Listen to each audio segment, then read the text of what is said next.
Bueno, pues comenzamos ya. Estamos de nuevo con la doctora Ivana Sullivan. Muchísimas gracias por volver a participar. Sentimos las incidencias que hubo en la vez anterior y agradecemos tu generosidad de volver a participar con nosotros y poder así dejar resueltas pues, todas esas dudas que tenemos. Como bien sabéis, pues la doctora Ivana Sullivan es oncóloga médica del Servicio de Oncología Médica del Hospital de la Santa Creu i Sant Pau del Instituto Oncológico del Dr. Rosell de Barcelona y se encuentra especializada en tumores torácicos y tumores neuroendocrinos de pulmón. Además, es vocal de la Junta Directiva del Grupo Español de Cáncer de Pulmón y tiene una amplia experiencia en investigación clínica y transaccional, y todos sus conocimientos los utiliza pues, para llevar a cabo una atención personalizada dentro del marco de la medicina de precisión. Como decimos, pues bienvenida de nuevo, doctora. Muchísimas gracias de estar aquí y podernos resolver todas las dudas que nos surgen. ¿Nos ha llegado alguna duda a la asociación que ahora después te plantearemos? Pero creo interesante, ya que está aquí Montserrat y también un poco siendo egoísta, como a mí también me pasa, lanzo la primera pregunta y es esta disfonía, estos problemas para hablar, que parece que siempre estamos afónicas. A Montserrat se le nota mucho más que a mí, que suele ser uno de los síntomas que no sé muy bien si viene producido por el propio cáncer o son los tratamientos los que nos provocan estos problemas ¿Cómo? para poder Estoy hablar. escuchando. Entonces, si nos puedes explicar un poquito cómo podemos mejorarlos o cómo podemos solucionarlo. Bueno, en primer lugar, buenas tardes a todas y todos. Y bueno, hay algunos que ya creo que coincidimos en la otra sesión. Esperemos que en esta no tengamos de verdad ninguna intromisión. Y agradecer nuevamente acá por invitarme, al Grupo Español también por no recomendarme y a todos por la asistencia. Entonces, tema disfonía o afonía. Siempre me gusta diferenciar, ¿no? La disfonía de la afonía, porque siempre lo común es decir estoy afónico. Afónico en realidad es prácticamente no hay tono de voz, o sea, es que no puedes ni hablar, ¿no? Y tienes que ir con el papelito y el lápiz, muchas veces porque no se entiende nada. Lo que Montserrat tiene, por lo que escucho de aquí, es una disfonía, no es una pérdida absoluta del tono. No, Entonces, es el disfonía tema... y hay un momento en que o bebo agua o no puedo seguir hablando. Vale, entonces, primer punto, ya saben que ¿no? El cáncer de pulmón en las 2/3 partes se diagnostica en una etapa avanzada de la enfermedad, donde los síntomas vienen muy tarde, ¿no? Que son esta tos persistente que no mejora, disnea, que la disnea es la falta, ¿no? La sensación, la falta de capacidad a la hora de respirar, y la disfonía o afonía es uno de ellos, que suele ser como progresiva, no es que tampoco, no sé, alguien tiene puesto, casi que si apagamos los micros para que no, porque escucho sino mucho eco de fondo, y luego cuando queremos intervenir lo ponemos. Monse, tú si quieres quédate con el micro abierto porque no, hablaré igual más contigo. Entonces, lo que decía, la disfonía es uno de estos síntomas que muchas veces el paciente dice, uy, de golpe me quedé disfónico, no mejoro, ¿no? Porque hay viriasis que pueden dar disfonía, una laringitis puede dar disfonía, puede dar tos, y no porque tengamos tos y disfonía vamos a pensar que tenemos un cáncer de pulmón, ¿no? Pero cuando esto se prolonga en el tiempo es cuando llama la atención y empiezan las consultas. Entonces, ¿qué pasa? Que la mayoría de las veces los pacientes entran por el servicio de otorrinolaringología, porque hacen, ¿no? Con el fibroscopio entran y lo que ven es una parálisis de una de las cuerdas vocales. Hay 2 cuerdas vocales que se tienen que mover, ¿no? Y cuando se ve la parálisis de una, puede ser por un problema de la propia parálisis de la propia cuerda vocal, o por, ya si estás preparado y piensas en un poco más allá, por un tumor, que hay un nervio que se llama recurrente laringio que da la vuelta, ¿no? A nivel como bronquial, por así decir, y es el que inerva y el que le da la movilidad a la cuerda. Entonces, en estos casos, ¿no? Tú haces una radiografía de tórax, ¿no? Viene el otorrino, ve la parálisis, haces una radiografía de tórax, no ves nada, lo indicado, si no ves otra causa que justifique, es el TAC torácico. Y entonces ahí es donde puede aparecer el tumor en el pulmón, que suelen ser como tumores centrales que asumes que está englobando este nervio y entonces este nervio queda como paralizado, ¿no? No funciona y entonces no funciona la cuerda vocal. Depende del estadio de la enfermedad, si son tumores, ¿no?, localizados que son tributarios de, por ejemplo, quimioterapia con radioterapia, el nervio en algún momento de la evolución, si el tumor responde, se acabará liberando, y si se libera, esa parálisis mejora. Lo que pasa es que a veces cuesta, no es algo de golpe. Yo todos los pacientes que tengo con una disfonía por un tumor así de estas características, si el tumor responde, acaban recuperando la voz, no al 100%, pero pueden pasar muchos meses, más de 6 meses, 8 meses. O sea, yo nunca les desaliento, le digo a esperar, porque incluso al principio, si uno hace radioterapia, a veces se inflaman más y hasta empeora todavía la voz, porque se inflama localmente y el nervio se inflama también. Entonces hay que dejar pasar un poco de tiempo. Luego está el terreno de si hubiera ganglios locales, o a veces los tratamientos que condicionan también sequedad de mucosas, sequedad laríngea, ¿no?, mucosa, esófago, todo, y que el paciente tiene la sensación de tener que estar tomando mucho líquido para mejorar esa sequedad y hablar mejor, pero en la mayoría de los casos es por algún compromiso directo o indirecto, digamos, de alguna de las cuerdas vocales. No sé si es tu caso, Monse. Pues mira, coincidió con que en mayo cogí COVID, ¿vale? Y cuando ya no dio positivo, me pusieron el tratamiento. Yo llevo con este tratamiento 17 meses. El nódulo que está en la parte superior del pulmón derecho está estable y el neumólogo me ha hecho un TAP y no se veía alteración, estaba todo igual. Entonces yo la achaqué un poco pues bueno, al COVID, al cansancio y tal, pero se mantiene. He ido que tengo problemas de tiroides.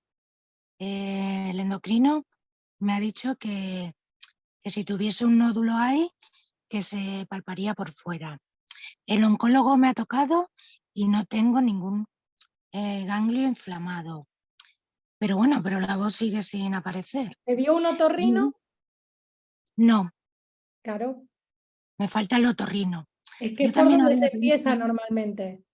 claro, ¿Vale? pues aquí Porque como... a no ser, por eso te digo, a no ser que tú hagas un TAC y veas una lesión donde te digo que normalmente son lesiones centrales peribronquiales de un tamaño suficiente como para pensar que está atrapando el nervio y asumas, pero siempre es mejor confirmarlo, porque yo puedo decir, sí, seguramente es por esto, pero más en tu caso, si no se ve ninguna lesión a este nivel, pues hay que entrar con la camarita, con el fibrolaringoscopio, ¿vale? Que es como la broncoscopia, solo que te lo suelen hacer despierto porque es muy rápido, no es tan aparatoso como una broncoscopia.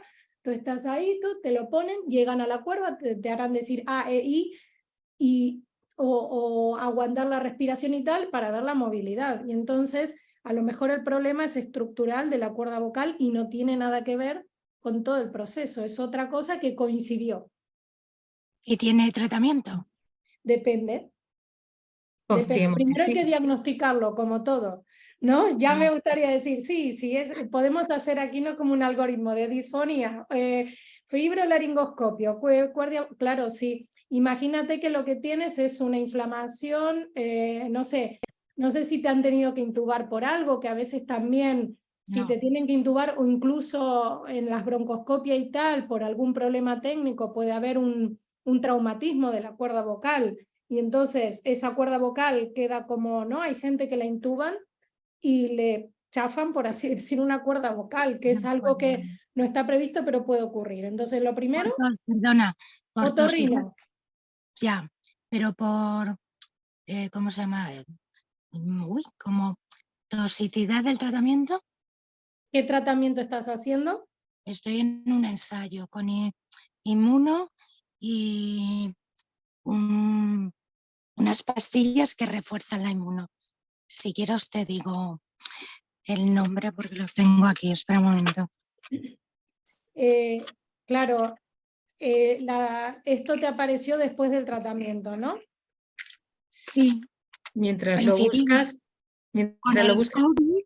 Ya lo tengo. vale. Se llama Sitrabatinib. Vale, son combinaciones, bueno, son inhibidores también de diferentes puntos de control de la inmunidad. Pero bueno, Sí, sabes que la inmunoterapia también puede dar toxicidad a nivel de tiroides, por ejemplo, en forma de tiroiditis o hipotiroidismo, pero por eso, para hacer bien todo, yo creo que primero es el otorrinolaringólogo y a partir de ahí, si él viera en el fibro alguna compresión extrínseca, entonces ya hay que ir a una eco de tiroides y tal. Tú puedes no palpar un nódulo, pero haber un bocio. Y el bocio también puede dar disfonía, ¿vale? Entonces creo que primero tocaría el otorrino y a partir de ahí lo que sí. pues muchas gracias. Gracias. Tiene Bueno, Fran la mano levantada. Si quieres, Fran, encender el micrófono y nos preguntas. Vale, muchas gracias. Mira, Iván, a ver, te comento. Es que yo tengo una duda desde hace muchísimo tiempo y todavía no consigo resolverla. Yo hace más de 10 años que me diagnosticaron cáncer de pulmón, tardaron 2 años y medio en encontrar el biomarcador, que es ROS1, y pasé por distintas quimioterapias y demás, ¿no? La primera me funcionó muy bien, que fue cisplatino pemetrexed, prácticamente eliminó la enfermedad y me dejaron sin tratamiento alguno durante 9 meses. Al cabo de 9 meses progresó y, bueno, fueron poniendo siguientes tratamientos, nunca volvieron a poner el mismo, y pusieron otras quimios, otros ensayos clínicos, un poquito al azar porque no sabían lo que había hasta que encontraron el ROS. Cuando encontraron el ROS, me dieron crizo, me funcionó bien, año y medio aproximadamente, hasta que en el cerebro progresó una lesión de la escabía y me cambiaron al lorlatinib. En lorlatinib llevo ahora mismo, me bajaron hasta 25 miligramos por efectos secundarios y llevo en 25 miligramos 7 años estable. Y bueno, pero hay parte de la enfermedad que sigue ahí, que, hombre, pues yo siempre tengo la duda, después de 10 años, ¿qué es lo que queda?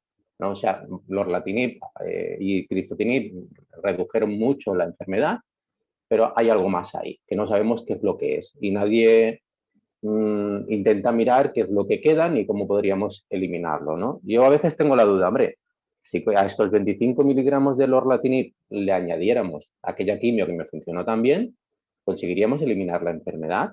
Porque yo, por ejemplo, cuando debuté, tenía 2 nódulos de 2 centímetros en tiroides, que tras los 6 ciclos de cisplatino pemetrexed desaparecieron y no han vuelto a reaparecer 10 años y medio después, ¿no?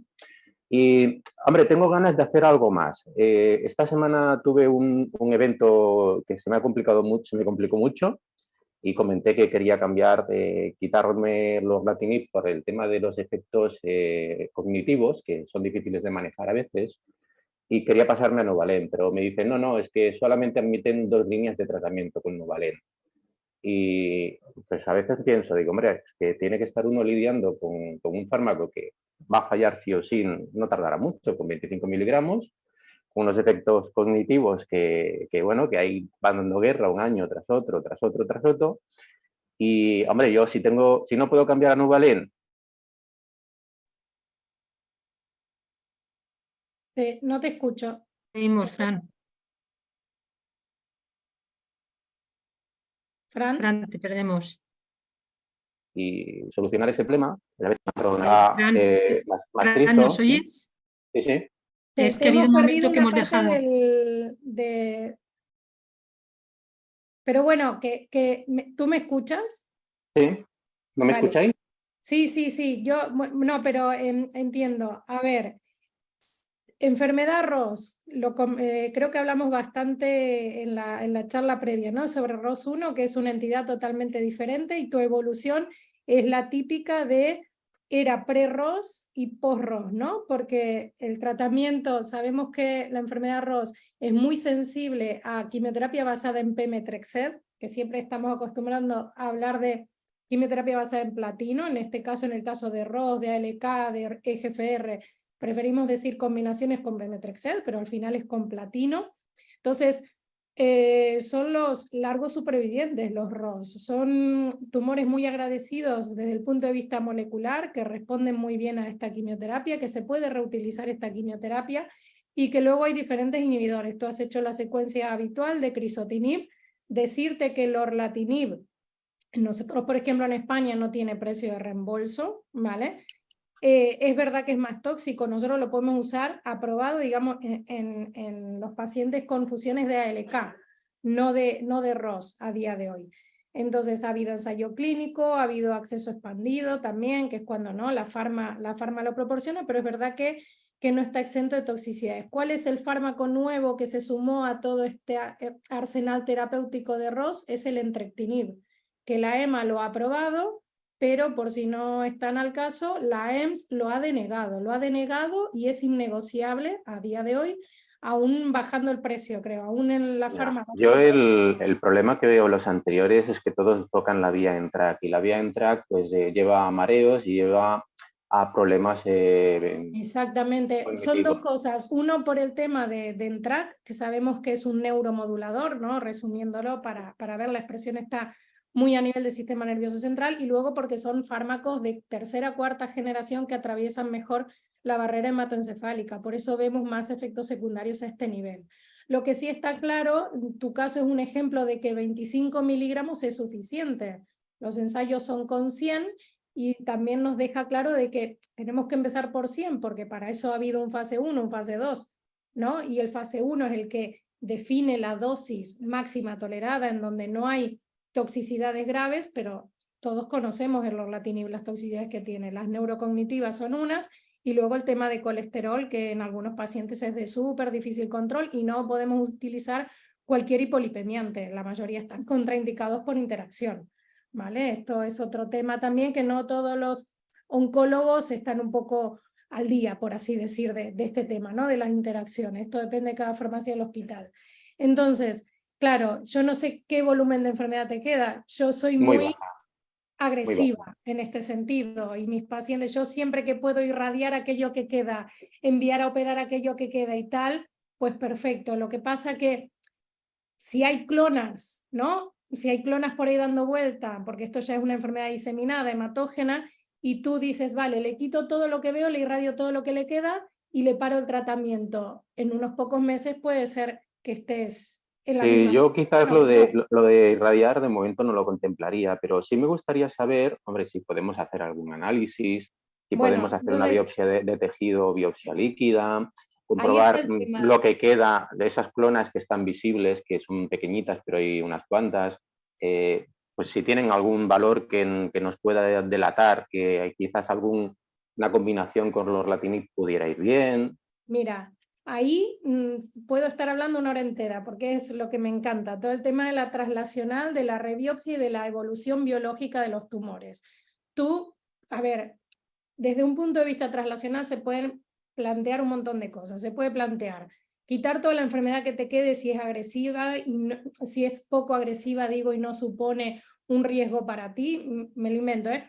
Te queda una suprarrenal y un nódulo pulmonar. ¿Se puede operar esto? Sí. ¿Se puede mirar a este nivel si está la fusión de ROS, si hay alguna mutación de resistencia? Sí, se puede. Se puede y tenemos los medios para hacerlo. A ver, en este caso lo que tengo son múltiples metástasis en hígado, pequeñitas, muy pequeñas, y luego una en la columna vertebral, también pequeña, que están estables desde que empecé con Cristo.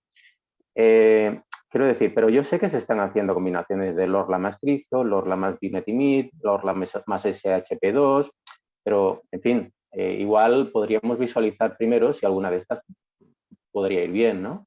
Entonces, esto es lo que se llama PDO, que es en castellano, para que lo entiendan, son como crear organoides con células derivadas de los pacientes, ¿vale? Que es coger, por ejemplo, meterte en quirófano, quitar una de las metástasis hepáticas, hacer un organoide, o sea, dejar que eso crezca y que sí, yo 4D... creo que lo comentamos la última vez, lo del organoide. Yo, por ejemplo, si estuviera interesado ahora en mover este tema y en mirar de hacer un organoide para ver si podemos atacar la parte que queda de enfermedad, ¿qué debería hacer?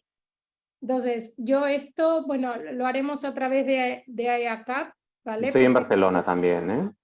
Por eso es que nosotros en el Instituto Oncológico Rosell tenemos un proyecto ahora mismo de organoides, que no sé por qué número de pacientes vamos, estaba como más centrado en Carras, pero es puramente investigacional. Lo que se hace es, se necesita tejido fresco de una biopsia idealmente quirúrgica, esto se envía a Alemania y bueno, y ahí se hace un análisis se testan lo que tú le pides un poco, ¿no? Los fármacos que ellos tienen, tú puedes testar. ¿Qué pasa con esto, Fran? Hay que ser realistas también. La enfermedad no es homogénea muchas veces. Puede ser que donde hagamos el organoide haya un mecanismo o una sensibilidad y 2 centímetros más allá otra, y en la otra localización otra. Entonces, ¿qué es lo que cobra importancia aquí? Por ejemplo, el seguimiento de biopsia líquida, si se puede, que desde la Seguridad Social no lo podemos hacer y siempre está asociado a ensayos clínicos o a proyectos de investigación con una financiación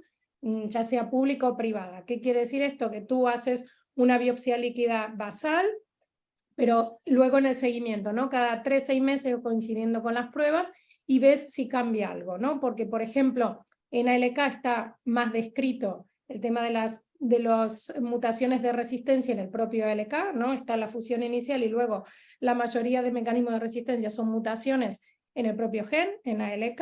En el caso de ROS está menos estudiado, pero porque también hay menos pacientes. Y entonces eso es otra cosa que se puede hacer y esto es más la realidad de lo que pasa a nivel sistémico, ¿no? Porque al final... Ivana, ¿me puedo entonces dirigir, perdón, dirigir a vosotros para tratar este tema? Sí, yo si estás en, no sé, Inma, si esto Estoy en se puede Barcelona, hacer sí. así o si no, cruzamos mail luego ¿Sí? Sí, sí, no hay ningún, vamos, no hay ningún problema. Yo estoy en Barcelona también y esto es algo que, bueno, lo podemos, si tú estás en Barcelona, lo podemos hablar personalmente. De acuerdo. Vale, pues pasamos entonces a Olaya, que también tiene la mano levantada. Venga, muchas gracias. A ti, Frank. Hola, buenas tardes. Hola. Hola, yo tengo una pregunta. Bueno, yo no soy paciente, soy familiar de paciente. En este caso, mi madre ha sido diagnosticada hace unos 4 meses. En un principio fue diagnosticada sin EGFR y ALK negativa, pero posteriormente se vio que era EGFR exon 20 positiva.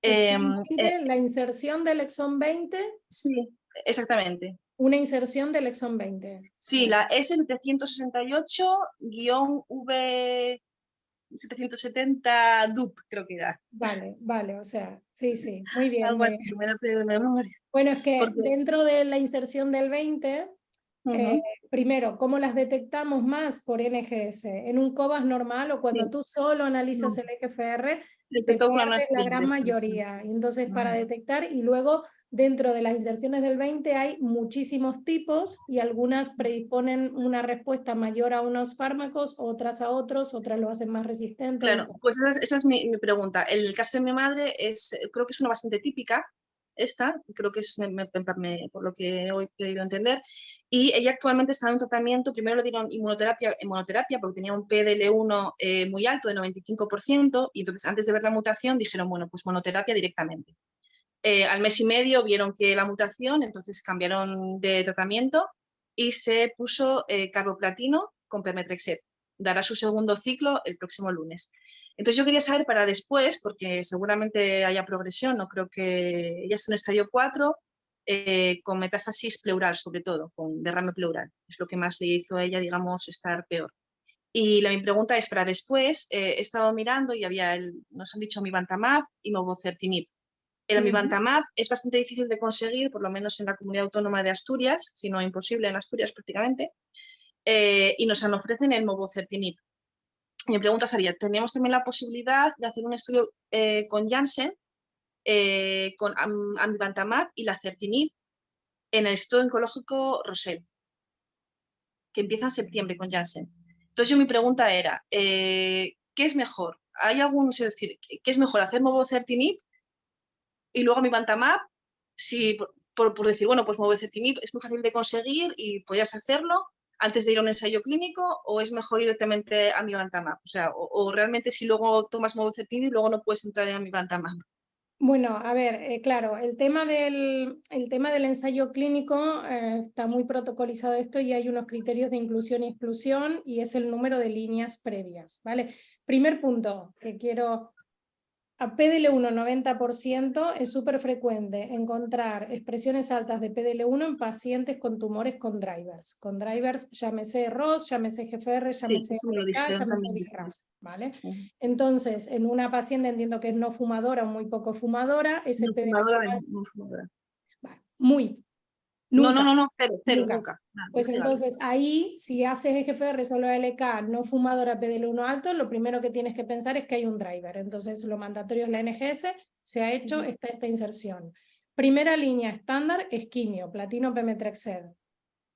Si tú me dices, ¿qué es lo ideal de primera línea? Bueno, obviando el pembro, sería un ensayo clínico ya directamente con quimio amivantamab, quimio mobocertinib o algún ensayo ya con un tratamiento dirigido a la inserción del 20, ¿vale? Que suele excluir todo el tema osimertinib y tal, o sea, es una mutación aparte, se trata aparte. Entonces, problemas, amivantamab está aprobado en progresión a quimio, No financiada. en España no, está aprobado por la Agencia Europea.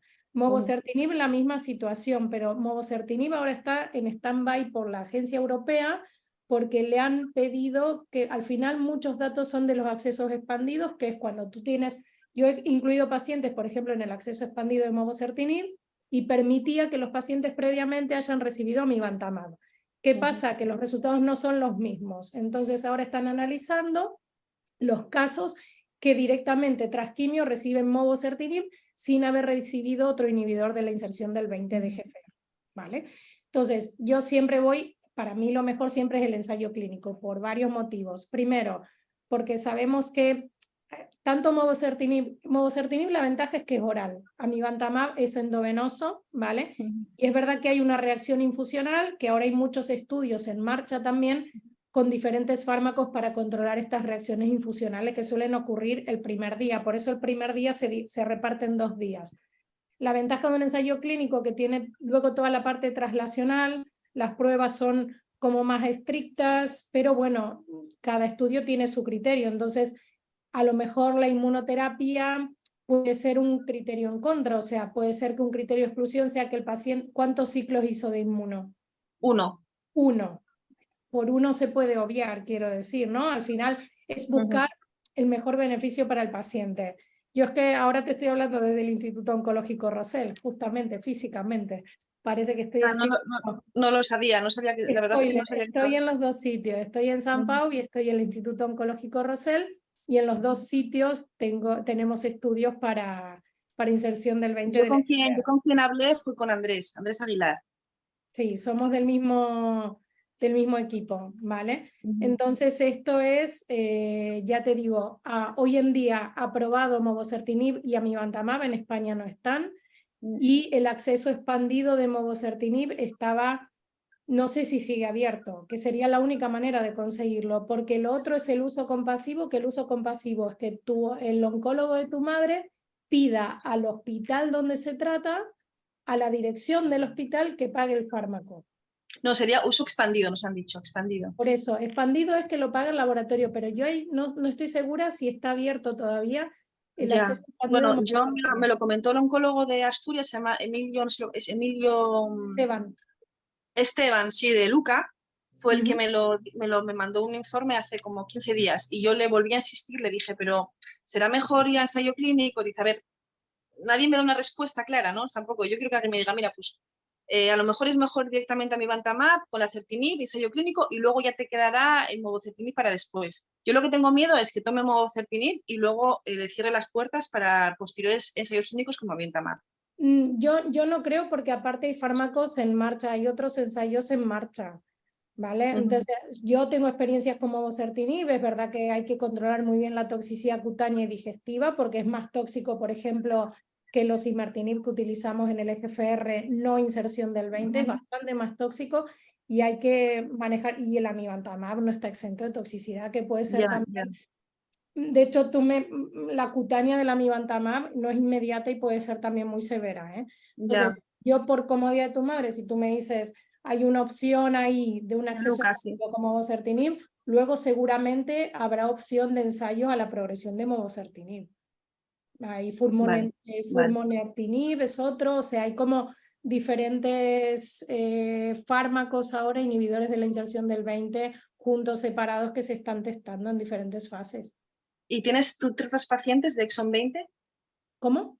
¿Has tenido pacientes de exon 20 Sí, ya? sí, ¿Y sí, qué sí. tal? Porque yo tengo la sensación de que es uno como el patito feo de las mutaciones. Es el patito feo de las mutaciones de GFR, pero al menos hay una opción. Más patito feo son las mutaciones raras de GFR. La inserción del 20 se considera una mutación rara de peor pronóstico, pero en donde han aparecido diferentes fármacos progresivamente. Y hay mucho ensayo en marcha y ensayo que vendrá, y aprobaciones que vendrán.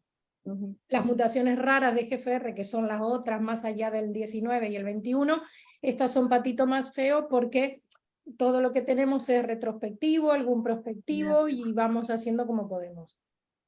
Bueno, que Pues sepamos muy que bien. siempre, Muchas gracias. decimos que sepamos que siempre mientras hay vida, hay vida. Mientras vivimos, hay vida. Por lo tanto, bueno, que siga habiendo investigación, que sigan apareciendo fármacos nuevos. Al final es gracias. lo que tienes. O sea, piensa, si ella está en Asturias y está bien y progresa, primero tiene que ser, yo seguiría con, a ver, la quimioterapia está bien, mientras responda, yo no cambiaría ya a otra cosa. ¿Sabes? Al final, si está en respuesta, hace el mantenimiento con pemetrexed, tiene calidad de vida y no progresa, tampoco yo, así como con el PDL1, obviamente sí, es mandatorio cambiar, no puede seguir con la inmuno porque la inmuno está desestimada en cualquier mutación o alteración molecular normalmente, pues en este caso es seguir con la quimio y reservarte el acceso expandido, o a lo mejor luego viene la aprobación en España, ¿vale? Porque este año se presentarán. Tenemos el Congreso, el Mundial de Pulmón ahora en septiembre, luego en octubre ESMO, y se presentarán datos de las diferentes moléculas seguramente. Entonces yo creo que para el año que viene tendremos aprobaciones aquí. Pues paso a paso entonces. Sí, y ahí estamos la asociación En precisamente. septiembre, si quieren, nos vemos aquí, Lo sé, la sin verdad, problemas. Fantásticos, la verdad. Eso, que estamos haciendo fuerza precisamente para la aprobación de los nuevos fármacos. Claro. Y seguimos seguimos viendo eso, o sea, el alargar los días para que nuevas cosas aparecerán. Sí. Bueno, dámosle el paso a Raquel, que también gracias. tiene la mano levantada. Muchas gracias, Olaya. Gracias. Hola, buenas tardes. Bueno, no puedo poner la cámara, pero bueno, también prefiero que no se me vea porque esta enfermedad solo lo sabemos en la familia porque nos cuesta bastante hablar de ello. Entonces es mi primera participación en el diálogo, aunque me he visto casi todos los que habéis hecho. Entonces es mi madre, tiene cáncer de pulmón estadio 4, mutación ALK. Entonces mi pregunta es, le hicieron el primer TAC y bueno, pues se vio que tenía en los 2 pulmones, en el hígado, ganglios, y la dieron un ciclo de quimioterapia más inmunoterapia. De seguido le hicieron un TAC renal y no tenía nada, y luego ya cuando se vio al mes que tenía la mutación ALK, la pusieron alectinib, ¿vale? Entonces mejoró. Y bueno, antes de esto vimos que tenía un derrame pleural izquierdo, un poquito en el derecho y un poquito pericárdico. Fue mejorando con alectinib y en el siguiente TAC, a las 2 horas de hacer el TAC, al llegar a casa empezó con fiebre, con bastante fiebre, y le ingresaron que era neumonía. Bueno, pues pasó. Al siguiente TAC, igual a las 2 horas de llegar a casa, mucha fiebre, neumonía y neumonitis. Y claro, el oncólogo nos dijo que no lo habían visto nunca, que sí sería una reacción del TAC, pero que era muy raro. El comité de oncología dijeron que a ver si era un efecto secundario del primer ciclo de inmunoterapia, pero tampoco era claro. La conclusión es que decidieron hacer un TAC sin contraste. Lo hemos hecho y claro, no se ve lo que hay que ver, pero sí que han visto que ha vuelto el derrame pleural izquierdo, que iban a hacer una toracocentesis, un poquito el derecho y un poquito el pericárdico. Bueno, pues nos dieron cita preferente para el derrame pleural izquierdo, no dio tiempo porque enseguida se fatigó mucho, entonces la tuvieron que ingresar y ponerle un tubo de tórax. La sacaron 2 litros 200 de líquido.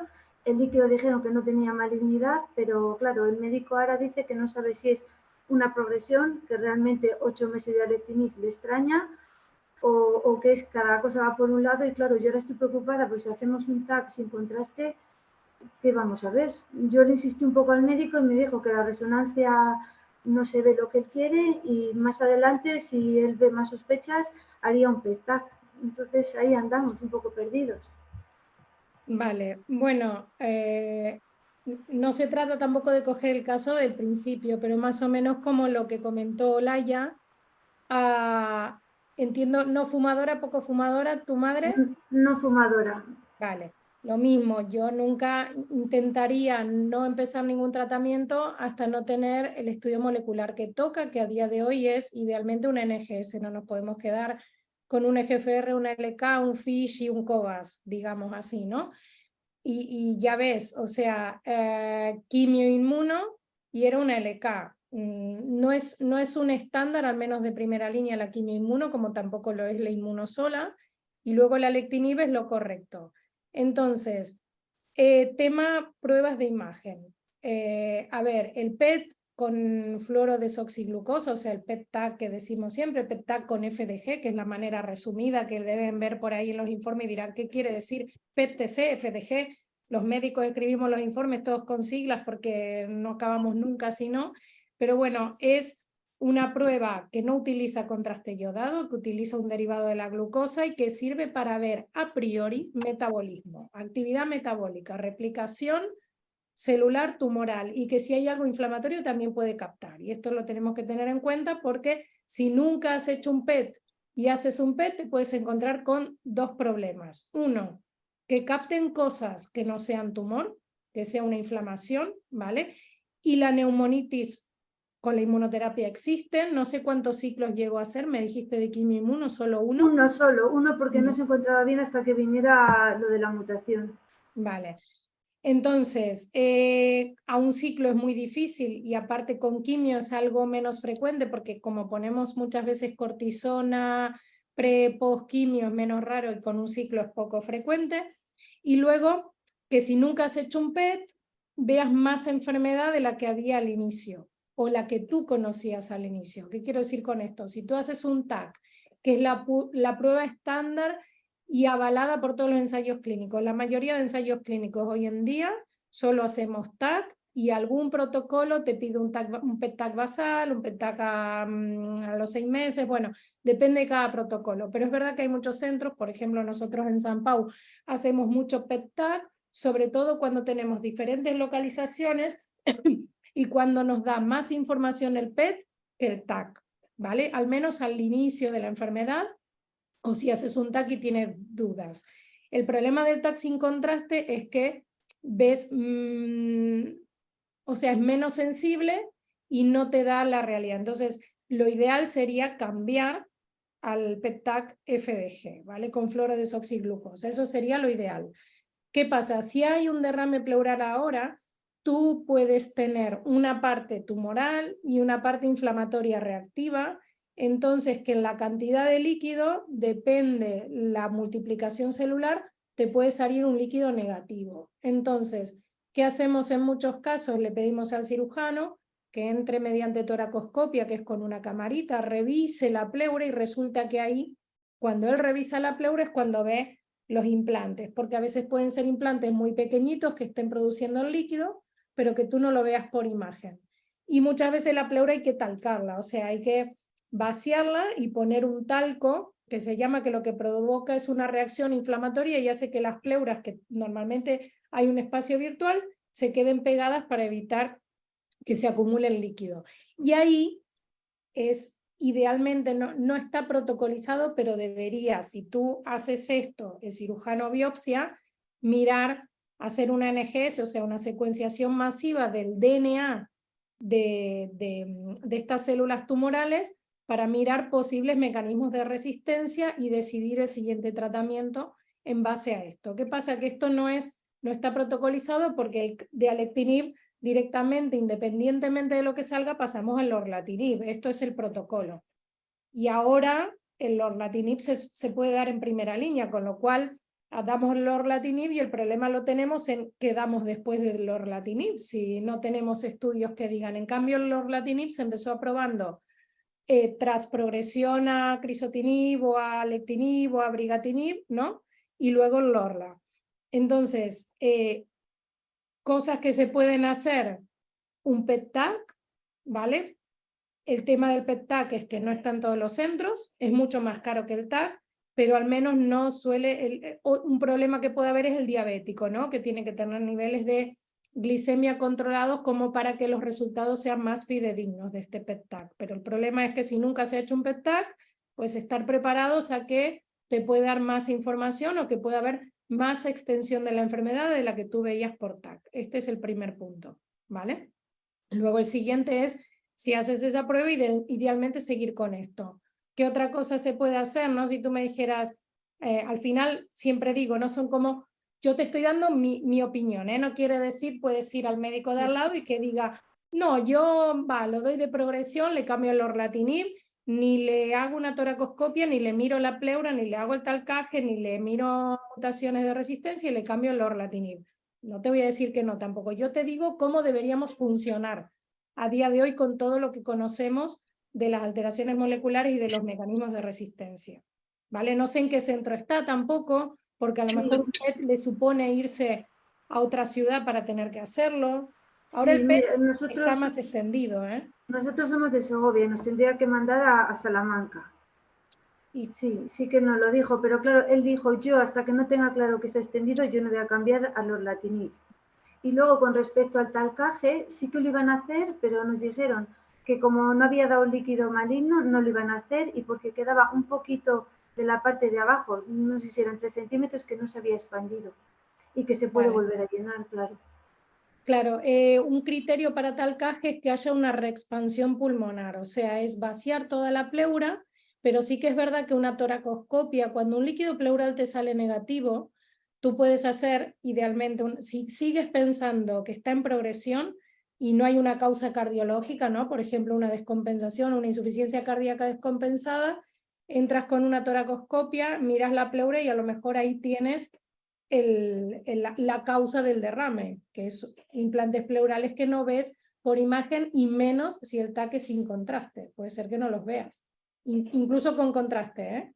Cuando es una diseminación muy milimétrica, puede pasar totalmente desapercibido y al final lo único que queda es entrar con una toracoscopia y verlo.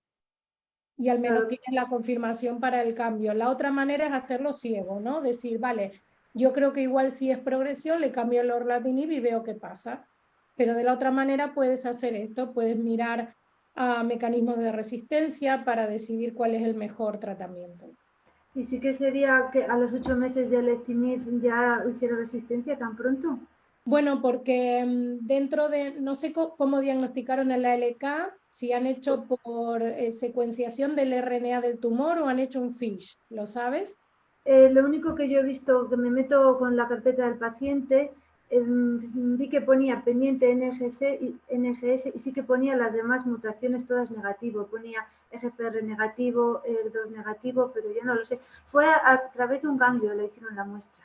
Vale, no, ¿por qué te digo esto? Porque cuando tú haces NGS y tienes una fusión de ALK, normalmente la NGS te dice cuál es el partner de fusión, o sea, el compañero, ¿vale? Cuando es fusión, se fusiona ALK con otro gen. El más frecuente es uno que se llama ML4, ¿vale? Pero dentro de esta fusión hay diferentes variantes. Entonces, hay algunas variantes que van mejor que otras. Y esto solo lo podemos ver si hacemos secuenciación masiva, si no, no lo podemos ver. Entonces, los pacientes probablemente a lo mejor tenga esta fusión u otra más rara, ¿vale? En donde hay menos datos o son más agresivos, o que haya una variante que explique la progresión tan precoz, ¿no? Sí. Y Vale. esto tiene que estar reflejado en el informe de la NGS. Entonces, Tengo es que una preguntar. información que está, o sea, hay variantes que van mejor con un fármaco que con otro, otras mejor con otro que con uno, y lo mismo para decidir la secuencia, así como en EGFR antiguamente, ¿no? Tú empezabas erlotinib y aparecía una mutación de resistencia y cambiabas osimertinib, en ALK esto protocolizado no está, lo hacemos a ojo, es así, bueno, a ojo, en base a datos clínicos, pero quiero decir, no es que porque aparece la mutación X, tú cambias al ORLA porque es sensible, cambias al ORLA porque es más selectivo y más potente que lo que está recibiendo. Pero hace muchos años, esto se debería actualizar, pero bueno, en los ensayos clínicos últimos van saliendo datos, cada vez se describen diferentes mutaciones en donde se han testado diferentes fármacos. Entonces tú le miras la mutación y dices, vale, en base a tal publicación y a tal reporte y a tal otro, parece ser que lo más sensible es lorlatinib. O al revés, mira, curiosamente, parece que esta mutación que ha aparecido a lectinib es más sensible a crizotinib que no a lorlatinib. Y eso ya es terapia personalizada, ¿no? Tengo esto y trato con esto en base a los datos que dispongo a día de hoy. No sé si me explico. Sí, sí, perfectamente. Vale, pues muchas gracias, doctora. ¿Y esto corre prisa o nos toca ir el 3 de agosto y ahí decidirá lo que hacer, ¿no? Bueno, yo, claro, yo abogo por intentar, si el líquido salió negativo, claro, hay otra causa que a veces, si lo que progresa es el tumor del pulmón y este tumor provoca un bloqueo de la linfa, que significa que no se recoge el líquido que per se provoca la pleura, ¿no? O tumoral incluso inicial, puede ser un derrame benigno por un bloqueo linfático. No sé si ha hecho radioterapia antes. No, no, no. Entonces, yo en estos casos, si no me quedo tranquila con lo que me dice el patólogo de una citología pleural, le diría a los cirujanos, entra con la toracoscopia, mira la cavidad pleural, descarta que no haya implantes pleurales y luego hablamos. O sea, eso es lo que yo diría. Vale, vale, pues muchas gracias, doctora. De Muy nada. amable, muchas gracias. Gracias, Raquel, por la consulta. Doctora, ahora que has comentado lo del PEC-TAC, es cierto que no a todos los pacientes nos lo realizan al principio, pero cuando sí que hemos tenido un PEC-TAC inicial, por ejemplo, en mi caso, no me han vuelto a realizar nunca otro PEC-TAC. Entonces, las comparaciones que ahí se ven simplemente es por ver al inicio cuál es el alcance de la enfermedad y luego ya simplemente se controla con el TAC, o se tendría que hacer algún otro PEC-TAC para poder comparar con el inicial. Mira, aquí depende de si es un tratamiento asistencial o es dentro de un ensayo clínico, porque muchos pacientes hacemos, ¿no? Un TAC, en el TAC solo se hace torácico y al final en lugar de pedir el abdominal y la gama ósea pides el PET-TAC, que ya ves el abdomen y ves a nivel de hueso el PET-TAC FDG es mucho más sensible muchas veces que una gama ósea, sobre todo cuando son lesiones que rompen el hueso. Y entonces depende, si es el protocolo de estudio que te permite hacer PET, intentan decirte que siempre hagas la misma prueba. Si lo que haces es un PET inicial, pero luego entras en un protocolo y está aquí gamma, siempre está aquí gamma, y el PET lo usas cuando las pruebas que estás haciendo te generan alguna duda, ¿no? Como por ejemplo, aparición de nódulo, tal, no sé qué, y dices, uy, me huele a progresión, o a ver cómo era el PET basal, y entonces repites el PET-TAC. Y hay otros pacientes en donde yo, por ejemplo, me da mucha más información el PET-TAC y sobre todo, ya digo, el primer año de evolución intento hacer siempre el PET-TAC. Lo que pasa es que es mucha más irradiación, ¿vale? Irradia más, pero tienes que poner un poco en la balanza, ¿no? Si tú estás yendo a un tratamiento más con intención radical y tal, pues el PET-TAC siempre te da más información. ¿Cuándo lo utilizo yo también? Por ejemplo, un paciente estadio 4 que le hago un tratamiento sobre todo de quimioinmuno, ¿no? Porque tiene un PDL1 bajo y no tiene ninguna alteración, y me hace una respuesta completa, ¿no? Radiológica, siempre digo, de las metástasis, y digo, yo lo opero. Bueno, yo no. Quiero operarlo o quiero hacer una radioterapia definitiva. Entonces le hago un PET, le hago la resonancia cerebral y tal, como si planteara que es un estadio localizado ahora, ¿no? Lo que llamamos un downstaging, o sea, disminuir el estadio. Estábamos en un 4 y de golpe estamos en un 2 y dices, pues un 2 a día de hoy se opera, ¿no? Pues intento operarlo y me tengo que asegurar que realmente es un estadio 2 y entonces hacemos resonancia que da más información y PET-TAC que da más información, pero esto es caso por caso. Muy bien. Cuando lo hago también, por ejemplo, en un estadio 3, quimio-radio, seguido de inmunoterapia, y dices, vale, antes de suspender la inmuno me quiero asegurar, ¿no? Estamos acabando ya los 2 años de tratamiento, el año de tratamiento y tal, y me quiero asegurar de que, vale, que paramos el tratamiento tranquilos. PET-TAC. Muy bien. Pues quería hacerte también una consulta que nos ha llegado a la oficina. No sé si va a estar entre los pacientes que están hoy conectados, pero tenía mucho interés que te hiciéramos esta pregunta. Te la leo tal cual nos ha llegado. Soy familiar de un paciente que ha entrado en varios ensayos clínicos porque va ofreciendo resistencia a los fármacos. Al no poder seguir con el tratamiento de un ensayo clínico, ya se sabía más o menos en qué otro ensayo podría ser incluido. Aún así, en alguna ocasión han pasado varios meses, hasta 5, en pasar al nuevo ensayo. En una ocasión concreta le han hecho unas pruebas al salir del ensayo y pocas semanas después le han solicitado las mismas pruebas para la inclusión en el siguiente ensayo, con todo lo que ello conlleva de tiempo de espera para la cita, para los resultados y el retraso en darle el nuevo tratamiento. ¿Es normal que se tarde tanto en pasar de un tratamiento a otro? Se nos hace eterno, vamos a contrarreloj. Vale, bueno, el tema, casi todos los protocolos, depende qué estudio, ¿eh? Son 28 días que duran las pruebas, o sea, tú tienes un periodo de 28 días para hacer todas las pruebas del estudio, que normalmente, digo genérico, estudio, bueno, electrocardiograma, TAC, tórax, abdomino pélvico, más o menos la gamografía ósea, si hay metástasis óseas, resonancia o TAC cerebral, la fracción del corazón, una analítica completa con serología o lo que pide el estudio. A veces es la visita al oftalmólogo, la prueba de función respiratoria. Depende del protocolo, ¿no? Depende el efecto secundario de la droga que se está estudiando, te piden más o menos cosas. Y esto hay 28 días. ¿Qué pasa? Que a lo mejor si el paciente hace las pruebas, se dice progresión... ¿Son las 6 con la puerta del hospital? ¿O? Sí. Sí, no sé si alguien me preguntó algo. No, Pachi, por favor, apaga el micrófono. Gracias. Ya está, sí. Vale, entonces hay ese periodo y entonces a veces hay ensayos clínicos, sobre todo los que son fase 1, que nos manejamos por slot. Slot es hueco de tratamiento. Son estudios que se están evaluando diferentes dosis de algún fármaco, entonces tienes que ir como por etapas, ¿no? Tratas primero 6 pacientes a una dosis, ves que no haya ningún efecto secundario y tal, saltas a la dosis que sigue, tratas otros 6 y entonces este tiempo siempre tiene que haber un análisis de seguridad para poder pasar a la etapa siguiente y estas son semanas y a veces meses.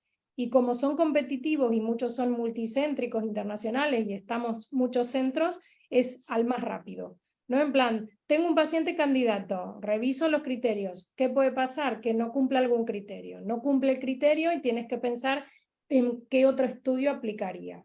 Y entonces van pasando las semanas y se van caducando las pruebas. Entonces dices, vale, se está previsto la apertura de un nuevo slot, ¿no? De un nuevo hueco para dentro de 2 semanas. Por 2 días no sirve la prueba que tenía del momento de la progresión. Hay que repetir todo otra vez. Y eso son 2 semanas más. Es el proceso habitual, ya no depende de lo rápido o lento que vaya el oncólogo al centro, sino que está estipulado así en cada protocolo del estudio. Muy bien. Pues no sé si los demás que no han participado tienen alguna pregunta también. Monse levanta la mano. Sí. A ver, Monse, cuéntanos. Bueno, no quiero ocupar todo el espacio. Si hay alguien más, yo me quedo. Pero si no, te he oído hablar que estás trabajando con organoides con CARRAS. Yo soy CARRAS G13D. La verdad es que tengo poca información sobre esto y no sé si hay estudios o hay algo previsto para esta desviación. La más frecuente, o sea, primer punto, las mutaciones más frecuentes en cáncer de pulmón son las que involucran al gen CARRAS. Eso es verdad, un 30% aproximadamente. Y la más frecuente dentro de estas es la G12C, al lado, ¿vale? En el cordón de al lado.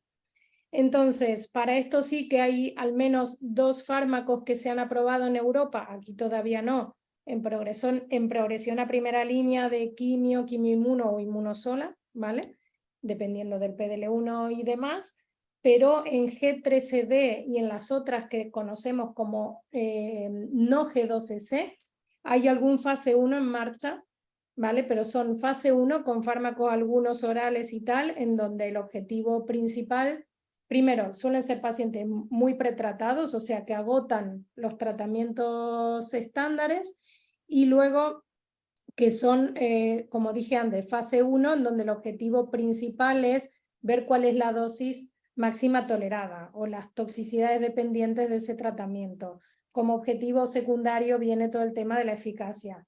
Yo defiendo obviamente los ensayos clínicos porque para llegar al sotorasib ay, ahora no me sale, se me fue el santo al cielo, el adagrasib, que es el otro, ¿vale? Para llegar a eso también hubo un fase 1, con unos resultados prometedores en toxicidad y en eficacia que pasaron al 2 y que pasaron al 3, ¿no? En población pretratada, y luego hay estudios en combinación con inmuno en primera línea, etcétera. El G13D es como, no es como la inserción del 20 del EGFR en donde hemos avanzado, sino que el 13D y todas las que sean no G12C vamos un poquito por detrás todavía. ¿Vale? Hay muchos, piensa que de la cantidad de desarrollo preclínico que hay, solo un 5% a lo mejor llega al fase 1, y de los que llegan a ese fase 1, muchos se caen ya en el fase 1.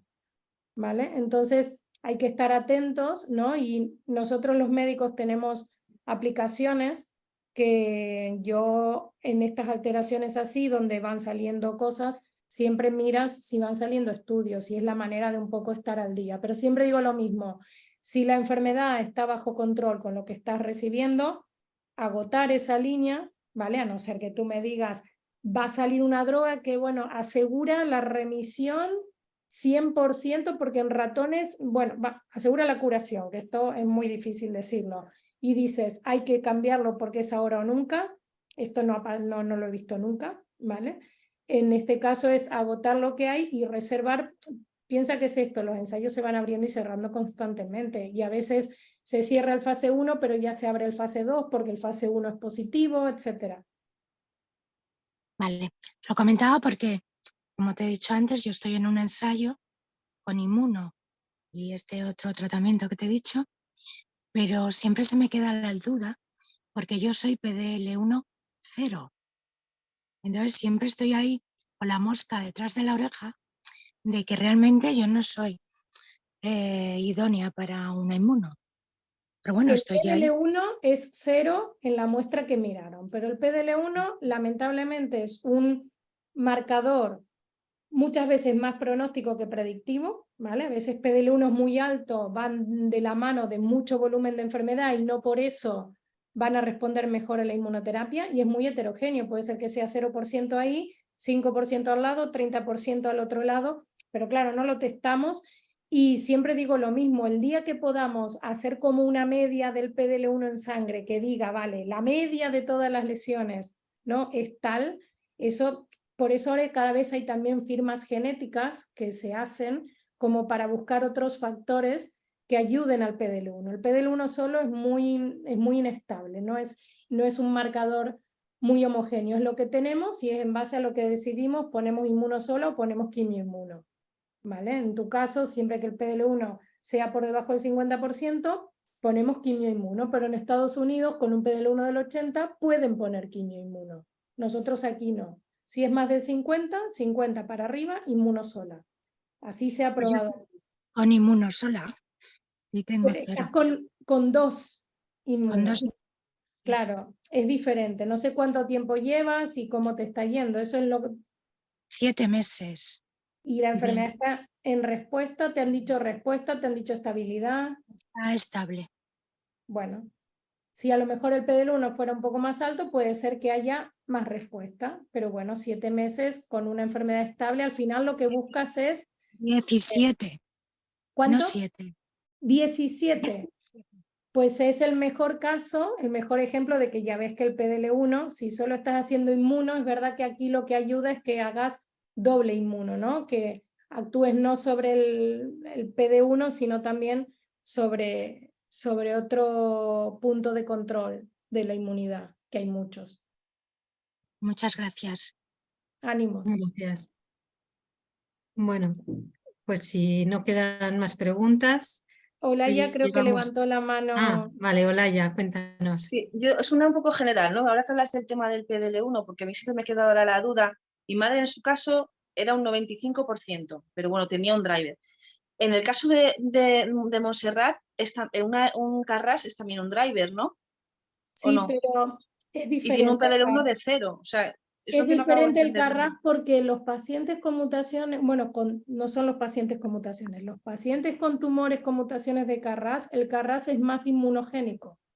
Ah, ¿Vale? vale. No sé si, y luego no sé si, Montserrat, ya es una pregunta que puedes responder o no. No sé si eras fumadora o no. Sí, Algo llevaba más 5 mejor. años sin fumar, pero era fumadora. Vale, o sea, el CARRAS, hay diferentes CARRAS. El CARRAS G12C es típico de una persona fumadora con un índice tabáquico medio alto. Las otras CARRAS, los otros CARRAS, G13D y tal, suelen ser también de fumadores, pero muchas veces menos fumadores, pero con unos mecanismos de reparación un tanto alterados y con tumores un poco más inmunogénicos. De hecho, hay datos que cuando analizas la eficacia de la inmunoterapia sola, ves que los pacientes que tienen tumores con mutaciones de CARRAS van mejor que los que tienen otras alteraciones moleculares, como puede ser un ER2, por ejemplo. ¿Vale? O sea, como son dos perfiles y aquí está un poco mezclado el tema del hábito tabáquico previo. O sea, que el PDL1 no es realmente, o sea, ¿es un pronóstico de cómo puede ir la enfermedad o no? Yo en algunos casos lo tomo más con eso. Por ejemplo, en el caso de la inserción del 20, por ejemplo, un PDL1 alto, extrapolo y digo, vale, PDL1 alto, inserción del 20, en este caso es pronóstico, debutó con un estadio 4 en un paciente no fumador y tal. ¿Vale? En el BRAF tienes un PDL1 alto, metástasis, mala evolución de estadio 4, BRAF, poco fumador. ¿Sabes? En estos casos yo lo asocio más como un factor no de mal pronóstico, sino de más agresividad de la enfermedad. O sea, que va con un por otra PDL1 vía. más alto puede ser más agresivo. Por ejemplo, en el caso de mi madre puede ser más agresivo el Sí, tumor. pero al final lo que te dice es que es diferente porque está relacionado, claro, no sé cómo explicarte para que me entiendas, cuando hay mucho volumen de enfermedad, ¿vale? Tú puedes tener un PDL1 muy alto que va de la mano de ese volumen o de ese estadio, ¿vale? Y si está asociado a un driver, una cosa, por ejemplo, es el LK, la inserción del 20, el EGFR. De hecho, dentro del EGFR, el PDL1 alto lo vemos más en las inserciones del 20, que son mutaciones más agresivas, que en el resto de mutaciones de EGFR. Una de lesión del 21, un exón 21 o las raras suelen tener PDL1 más bajos. Una inserción del 20 suele tener un PDL1 más alto, como puede pasar, por ejemplo, con el BRAF, y no tanto con el LK y el ROS. Vale. No sé si me explico. Es como ir encasillando y ya desgranando al máximo y haciendo corte, subcorte y sub de la subcorte. ¿Vale? En el caso del CARRAS, el tener un PDL1 negativo, sabemos que si no hubiese entrado en ese ensayo, yo a Montserrat le hubiese puesto quimioinmuno, sin dudarlo. ¿Vale? Bueno, ten en cuenta que yo soy operada y esto fue una recaída a los 9 meses. Realmente tengo un nódulo. En mi grado de, ¿cómo lo llaman? Porque, por ejemplo, yo una biopsia líquida me han dicho que no me lo hacían porque me daría que no tengo cáncer. O sea, no tengo mucha... Tú, es que me lo complicas cada vez más, Montserrat. Me estás diciendo que te operaron, a los 9 meses recaíste con un único nódulo pulmonar, a los 9 meses, y no te han vuelto a operar. No, porque en ese PET-TAC aparecieron pues una inflamación en el borde de la costura, otro nódulo en el mediastino, que realmente luego en las siguientes imágenes desaparecieron. Sí que me hicieron... ¿Pero desaparecieron tras haber iniciado el tratamiento o porque sí? No, después del tratamiento. Vale. Entonces no era solo un nódulo pulmonar, era una recaída. Sí, pero yo enseguida apareció solo este nódulo. Luego me dieron radioterapia de la RBA, no sé qué. Y estuve otros 9 meses sin nada y volví a salir en el mismo sitio. Le tengo ahí otra vez. Vale. Bueno, para hacer un comité. Sí, al final cada paciente somos un mundo. Sí, Y hay que vernos también de forma individual. Tenía, sí. Pachi, también habías pedido la palabra. Sí. porque tenía algo pendiente con la doctora Sullivan desde la última vez que intervino en los diálogos. ¿Qué Yo teníamos pendiente? sí, se acuerda. No Bueno, lo pues recordemos. no, es que todavía hasta ayer esto ha traído cola. Por refrescarle la memoria, bueno, a mí en la visita con el oftalmólogo, pues me salió una sospecha de metástasis y En evidentemente coroides era. un coroides, efectivamente, sí. Me habían hecho una resonancia magnética en la que no aparecía nada. El oncólogo me derivó a una especialista en retina para que me viera con más detenimiento. La especialista en retina me dice, bueno, te voy a mandar a hacer un TAC con contraste y sin contraste, a ver si encontramos algo, porque todo apunta a que esto sea una metástasis de tu tumor, ¿no? De nuevo me hacen el TAC y en el TAC tampoco se refleja nada. Me dicen entonces que quien me tiene que ver es un oftalmólogo especialista en tumores intraoculares, pero yo, como soy de Adeslas, es decir, de Muface, y la compañía privada Adeslas, en todo Castilla y León no hay ninguno, insisto, no privado, y me he tenido que pelear con armas casi de todo tipo para que me deriven a algún sitio donde haya esa unidad. Resulta que en Valladolid hay una unidad de mucho prestigio, creo que en Cataluña tenéis otra también, especialista en tumores intraoculares. Me ha visto por fin esa unidad y me han dicho, mira, efectivamente esto es una metástasis de tu tumor, no hay melanoma, pero, y le decía, digo, pero bueno, si esto es así, ¿cómo es posible que no haya aparecido nada ni con una resonancia magnética de cerebro que me habían hecho y tampoco con el TAC? Y me dice, mira, es tan pequeñito, me lo han mandado para que lo vea el oncólogo en la próxima cita que tengo con él. Dice, es tan pequeñito que esto no lo detecta un TAC, pero esto a todas luces es una metástasis de tu tumor. Y le preguntaba, digo, ¿qué es lo que tengo que hacer? Dice, mira, soy ya tu oncólogo. Lo más probable, me decía él, lo más probable es que esto sea viejo, porque si con un TAC reciente no se ha detectado, es muy probable que sea viejo y que haya ido o bien decreciendo o bien no ha crecido más por los efectos del tratamiento con Tagrisso. Y bueno, la verdad es que desde que me apareció esto, ahora aproximadamente unos 3 meses, yo no he perdido más agudeza visual. Sigo exactamente igual que el primer día que me apareció. Y me decían, mira, evidentemente hay un poquito de derrame, que todo apunta que es una metástasis, no tengas ninguna duda, pero yo no haría de momento nada, e insisto, me dijo él, será tu oncólogo el que lo tenga que decidir, pero lo más probable es que lo tenga paralizado el Tagrisso y mientras esto no vaya más, pues dejarlo en este impasse y a expensas de lo que me diga el oncólogo el día 3 de agosto que tengo cita con él. Y ahí estamos. Es que es eso, Pachi, al final, no, si llegas a ver por resonancia o por TAC una metástasis en coroides, eso tiene que tener un tamaño y se tiene que extender casi fuera del globo para poder verla, o sea, al menos tiene que medir 1 centímetro. 1 centímetro aquí en un melanoma. No llega al centímetro, ¿no? Es que por eso debe ser milimétrico. Entonces, si tú me dices, ¿y ahora qué hacemos? Pues esto, así como te hacen un TAC, un PET o la prueba que sea, para seguir el resto de enfermedad, pues cada 2 o 3 meses tendrás que ir al mismo oftalmólogo a que te haga un seguimiento de esta lesión y ver que esta lesión, ahora que la ha detectado, no crezca, básicamente.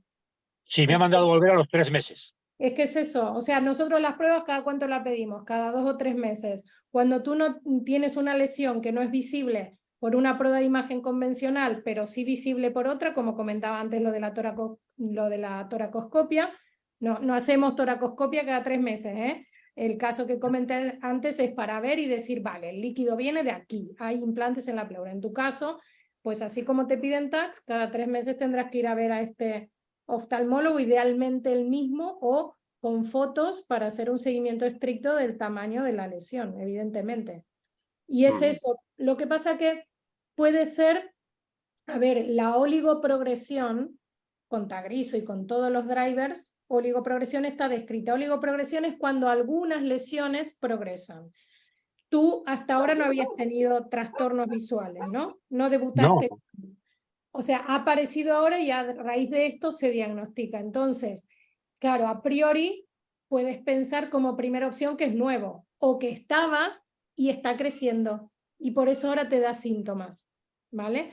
Entonces es razón de más para a partir de ahora cada 3 meses ir haciendo la revisión con el oftalmólogo y ver por dónde va esta lesión. Si en el próximo control se reduce, pues será eso, ¿no? Será lo mejor que apareció y el Tagrisso la controla, pero yo lo que me espero es, si es nueva y es una resistencia al Tagrisso, esto irá poco a poco, puede ir creciendo y entonces habrá que decidir en algún momento qué se hace, ¿no? Cómo se trata esta oligoprogresión, porque si es solo aquí, no es para parar el Tagrisso, es para actuar aquí de alguna manera, que esto tiene que ir a comité seguro, actuar aquí de alguna manera y continuar con el Tagrisso. Si en 3 meses está estable, no hay que hacer nada, pero de entrada, viéndolo desde afuera, piensas, si nunca tuviste trastornos visuales y están ahora, igual sí que estaba, no digo que no, pero ahora tiene un tamaño tal que te da un trastorno y habrá que seguirla muy de cerca. La explicación que él me ha dado no es del tamaño, sino que en un momento determinado ha empezado a segregar y esa segregación es la que interviene en la retina y hace que pierda agudeza visual. Bueno, esto en 3 meses ya es suficiente como para ver si es eso, si es un efecto como inflamatorio que provoca la propia lesión o es una lesión que estaba y está en vías de crecimiento. Muy bien, pues A ya. ver si concuerda, si estoy de acuerdo con el... A ver qué te dice tu oncólogo. Es lo que yo haría, vamos, 3 meses, una revisión seguro y a partir de ahí ver para dónde va. De acuerdo, gracias. Ya nos irás contando, Pachi, porque te necesitamos con los 2 ojos para que el club de lectura, ¿eh? Vamos a ir cerrando con Raquel, que tiene también consulta y ya casi llevamos ya más de 1 hora. Raquel, ¿cuál es tu pregunta? Bueno, no quiero abusar, si hay alguien más, no pregunto, pero como No veía queda que nadie más. Vale, Cerramos con tu mira, pregunta. Vale, doctora, he estado mirando lo de que me has dicho de qué mutaciones y pone EML4ALK. Vale, es la fusión, es el compañero de fusión más frecuente de ALK. Luego hay una manera de leer qué variante es, ¿vale? Porque lo que te decía, la variante 1 y la variante 3 son más frecuentes, pero esto no suele venir reflejado en el informe, sino que ponen como unas siglas, ¿vale? Y nosotros tenemos que ir a mirar esa información de qué variante es, para un poco ver si es una de las variantes de peor pronóstico o menor sensibilidad a los tratamientos. ¿Vale? Claro, que eso ya no lo sabemos nosotros. Bueno, eso no sé en el informe si te pone algún dato más. Si Una encuentras letra. algún dato más, si quieres a través de INMA, se lo pasas y yo puedo mirar qué variante es y darte algo más de información. Pero si no, se lo puedes preguntar al oncólogo también. Debería... Vale, pues A el veces próximo día... piensa que nosotros tenemos tanta información que a veces no es que yo me sepa en base a las letras y a la secuencia que pongan ahí qué variante es. Nosotros tenemos también nuestros libritos para mirar, a ver qué variante es, la 1, la 3, porque los reportes no vienen fáciles como para decir ML4, ALK, variante 3, variante 5, variante 4, no nos dan eso, nos dan como unas letras y en base a eso, ¿no? a la secuencia, tú vas a un librito, vamos a decirlo así. Lo mismo con las mutaciones de resistencia de ALK. Yo no me sé todas las que pueda haber cuál fármaco es más sensible que otro. Tenemos como una tabla donde nos vamos orientando en base a datos preclínicos y tal. Y en este caso es lo mismo. Si tú le preguntas al oncólogo, no seas mala, no vayas y le digas, necesito que me digas qué variante es. O sea, la pregunta es, he visto que la fusión es con este gen que es el más frecuente, pero he leído que hay diferentes variantes. ¿Qué variante es esta? Y si eso puede explicar una posible progresión a lectinib. Vale. No, además, él es muy agradable, pero yo le tengo miedo. No creas que pregunto como aquí porque... Todos nos tienen miedo a los oncólogos. A mí mis pacientes me preguntan pánico, muy poco. no miedo, pánico. ¿Eh? Pánico. Ya, a mí me cuentan la mitad de la película, luego van con la enfermera y leo el curso de la enfermera y digo, madre mía, y a mí me cuenta Bueno, porque saben que también tenemos un tiempo limitado. Sí, pero también nos da mucho miedo lo que nos podáis decir, ¿eh? Yo lo paso mal, sobre todo por proteger a mi madre. Entonces, bueno, pues aquí he visto una vía a lo mejor para preguntar un poco más. Claro, por ejemplo, lo de, a pesar del líquido negativo, si realmente hay la sospecha de una progresión, pues la toratoscopia, mirar la pleura, coger biopsia, mirar mecanismos de resistencia, lo de la variante que puede explicar esto, etcétera. Vale, Por pues eso muchísimas son tan gracias, doctora. Ya que De por eso nada. son tan importantes estos diálogos que tenemos, porque es el momento de muchas veces en la consulta vas con las ideas, tienes 10 minutos, te cuentan, crees que te has enterado de todo y cuando sales diciendo, espérate, que me han dicho, se me ha olvidado esto. Entonces, bueno, pues en estos diálogos que vamos teniendo al cabo del año, todos los meses, pues es la oportunidad que gracias a los oncólogos que os prestáis a participar, de que podemos preguntaros de forma más distendida y tranquila pues todas esas dudas que nos van surgiendo. Muchísimas gracias, Ivana, de verdad, por dedicarnos de nuevo tu tiempo. Como ves, ya hemos podido solucionar los problemas que tuvimos la vez anterior. Menos Te mal, agradecemos menos mal. mucho, que ha sido muy entretenido, muy formativo toda la información que nos has ido dando. Muchas gracias a todos, feliz verano y recordaros que en septiembre volveremos de nuevo con otras actividades y Solo entre ellas, pues bueno, una pregunta más.